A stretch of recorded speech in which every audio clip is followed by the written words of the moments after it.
and outsmart your competitors. Love that. Hi, Jason. Welcome to the show. Hi, thanks very much for having me. Well, okay, so for our viewers and listeners who are waiting for their copies of your book to arrive, give us a big picture overview. What's the story? Yeah, sure. So my co-authors and I have been working in consulting for a long time, as you mentioned. And what we noticed was that there's a lot of headwinds as it comes to driving profitable growth sustainably.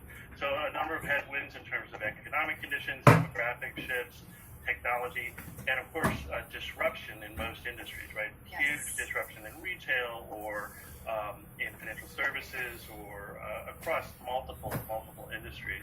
And so what we recognized was that the traditional playbook that many of these companies were using just wasn't having the same kind of results anymore. Yeah. And so what we tried to do was look at the sort of tried and true approaches to driving growth, but turbocharge them with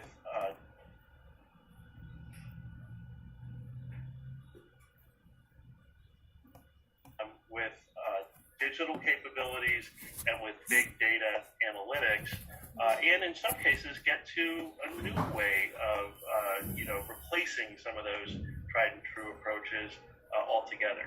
But mostly taking the existing approaches and turbocharging them through big data analytics and digital. And in some cases, kind of rethinking those old approaches altogether. Okay, so let's talk about big data for a minute, because big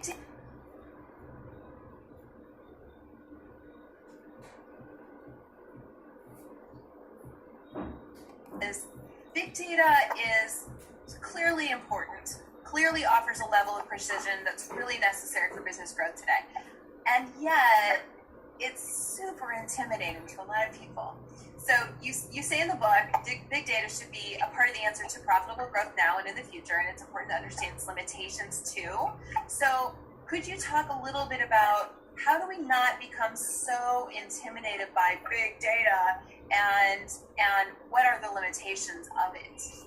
Yeah, absolutely. It's a great question because it has become such a buzzword, and I apologize for using the buzzword. You have to, though. That we all know what you're talking about then. right, exactly. And so,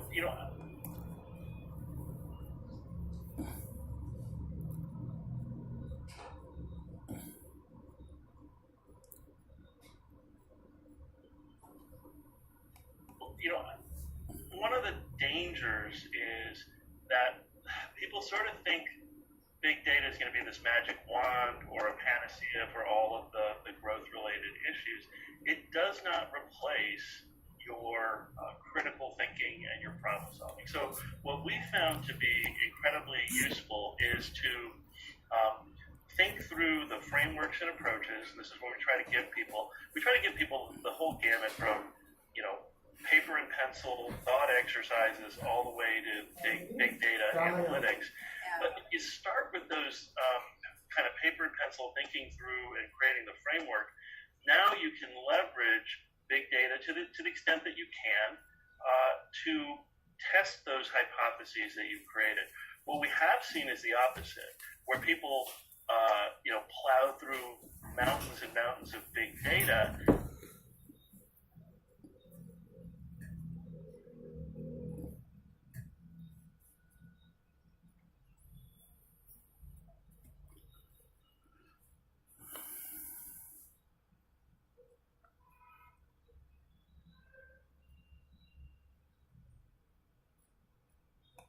Data, and they get to some kind of correlation that is completely spurious.